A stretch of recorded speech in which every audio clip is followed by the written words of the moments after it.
एक मलयालम थ्रिलर जिसने Indian cinema का गेम ही चेंज कर दिया यार। मतलब कोई सुपर हीरो नहीं, कोई हाई बजट एक्शन सीन्स नहीं, कोई वीएफएक्स के 500 करोड़ 400 करोड़ नहीं।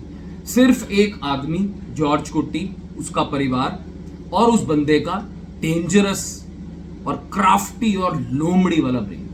देखिए भाई, दृश्यम सीरीज सिर्फ एक थ्रिलर नहीं है, इसके साथ ना ये जो कहानी चली है ना इस पूरी फैमिली की, मोहनलाल जिसमें रोल प्ले कर रहे हैं जॉर्ज कुट्टी का, ये अब एक ऐसा हो चुका है कि ये सबके साथ ना कनेक्ट हो चुकी है ये फैमिली। अब ऐसा लगता है लोगों को दृश्यम सीरीज का नाम आते ही कि भाई ये हमारी फैमिली है, इस फैमिली को हम जानते हैं। उनकी स्टोरी के साथ अब लोग इमोशनली कनेक्ट हो चुके हैं और यही रीजन है कि दृश्यम 1 के जो बहुत बढ़िया रिस्पॉन्स रहा था दृश्यम 1 का, दृश्यम 2 का भी बहुत बेहतरीन रिस्पॉन्स रहा था। बिकॉज सारे लोग इनकी स्टोरी के साथ, इनके जो किस तरीके से ये फंस रहे हैं फिर निकल रहे हैं, फिर इनका जो फादर जो लीडर ऑफ द फैमिली वो किस तरीके से फैमिली को बचा रहा है पुलिस से, पॉलिटिक्स से, ये सब चीजों से इनके साथ लोग बह रहे हैं इनकी स्टोरी के साथ। और अब दृश्यम 3 आ रही है और मैं आपको बताऊं कि भाई साहब दृश्यम 3 का वो लेवल का क्रेज है ना जो 1 और 2, 1 तो चलो पहली ही थी, सेकंड का भी अच्छा क्रेज था, पर दृश्यम 3 ने तो सारे रिकॉर्ड्स तोड़ दिए।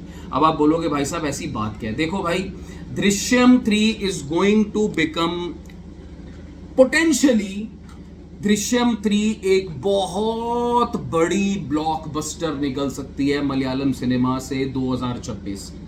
और 2026 ही नहीं, मुझे लगता है ऑल टाइम ब्लॉकबस्टर वाली, ऑल टाइम जो हाईएस्ट कलेक्शन वाली मूवीज में है उसमें दृश्यम 3 आ सकती है। कारण नंबर एक तो मुझे बोलने की जरूरत नहीं है कि दृश्यम को सब लोग थिएटर में ही देखने जाएंगे, तो उसमें कोई डाइसी नहीं है कोई बंदा कि यार जाऊंगा या नहीं जाऊंगा, सबको देखना है कि आगे भाई। और जिस तरीके का इन्होंने ट्रेलर कट किया है, अब तो जो मोहनलाल साहब के इंटरव्यूज वगैरह निकल रहे हैं और जो कुछ लीक्स निकल रहे हैं उसमें ये भी है कि भाई अगर दृश्यम 3 बढ़िया निकली तो हमारा 4 और 5 का भी प्लान्स हैं। मतलब ये कहानी और लंबी चलेगी। So it's a full fledged franchise now भाई। ये सिर्फ एक छोटी सी कहानी शुरू हुई, छोटे से गांव की कहानी देखो और ये किस तरीके से लोगों का रिस्पॉन्स कितनी बड़ी बन चुकी है। बट इंपॉर्टेंट जरूर है कि जीतू जोसेफ साहब ने इसकी 3 की राइटिंग कितनी क्रिस्प लिखी है। अब इससे बड़ी बात यह है कि अभी तक मलयालम सिनेमा के अंदर जो डे 1 के रिकॉर्ड्स हैं वो एम्प्यूरान के पास हैं, जो कि मोहनलाल की है। और जो हम केरला लोकल अगर बॉक्स ऑफिस रिकॉर्ड्स की बात करें तो उसमें कई पिक्चर्स आपको आती थी, Empuraan and then Patriot also. Patriot के भी आई थिंक डे 1 के वर्ल्ड वाइड पे 30 करोड़ है, एम्प्यूरान के आई थिंक 60 करोड़ के ऊपर का कलेक्शन है डे 1 का। एम्प्यूरान का तो बहुत ह्यूज था। देन हमारे पास थोड़ा रूम भी थी जिसने केरला के अंदर डे 1 के अंदर बहुत फैंटास्टिक परफॉर्मेंस दी थी, लोका ने बहुत बढ़िया परफॉर्मेंस दी है। तो यहाँ पे अगर 9, 10, 12 करोड़ का कलेक्शन सिर्फ होम ग्राउंड के अंदर आता है तो वो बहुत बढ़िया माना जाता है, मतलब ब्लॉकबस्टर वाला माना जाता है, बिकॉज आपके पास सिर्फ 2200 शोज हैं। अब मजे की बात यह है कि दृश्यम 3 का जो प्री सेल्स है वो बहुत तगड़े रिकॉर्ड्स तोड़ रहा है। वो कैसे तोड़ रहा है? देखिए, ओवरसीज में कलेक्शन जो थी वो खुल चुके हैं, 2-3 दिन 4 दिन हो चुके हैं, वहां से जो कलेक्शन है अभी तक का 2 करोड़ का हो चुका है। और 21 तारीख की रिलीज है, मैं आपको ये बताता चलूं, 21 तारीख की रिलीज है। मोटा मोटा हमारे पास अभी 10 दिन बचे हैं और 2 करोड़ का कलेक्शन वर्ल्ड वाइड ओवरसीज से निकल चुका है। अब बात ये, सब लोगों की नजर इस बात पे थी कि भाई साहब आज केरला के अंदर ओपन हुई है होम ग्राउंड के अंदर, तो क्या रिस्पॉन्स है? भैया सुबह से लेके शाम तक, जिस वक्त तक मैं वीडियो बना रहा हूं, आपके पास 2 करोड़ का अंदाजन ग्रॉस कलेक्शन हो चुका है। अब ये जो फिगर्स है ये एम्प्यूरान से कम है क्योंकि एम्प्यूरान के शोज भी बहुत खुले थे। दृश्यम 3 के भी शोज खुले हैं, बट आई थिंक 25 से 30% का फर्क है शोज खुलने में। और 8 बजे के शोज, आई डोंट नो कि 7 AM शोज भी अगर किसी ने मतलब है तो मुझे बताना कमेंट्स में। 8 बजे के शोज तो देखे, 8 बजे के शोज हाउसफुल जेम पैक जा रहे। मतलब आलम इस बात का था कि भाई साहब 30-30 हजार टिकट्स 1 घंटे के अंदर वो मूवी के लिए जिसके लिए भी 10 दिन रिलीज के लिए पड़े हैं। Imagine the craze.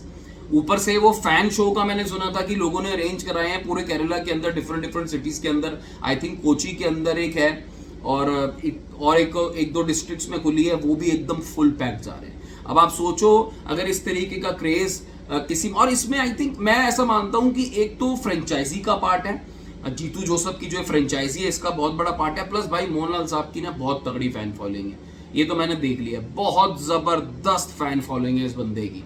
मतलब इतने टाइम से, इतने सालों से मूवीज बनानी, 400 के आसपास बंदा मूवी कर चुके हैं मोहनलाल, और अभी तक भी ऑडियंस को इंटैक्ट रखना अपनी, ये बहुत बड़ी बात है।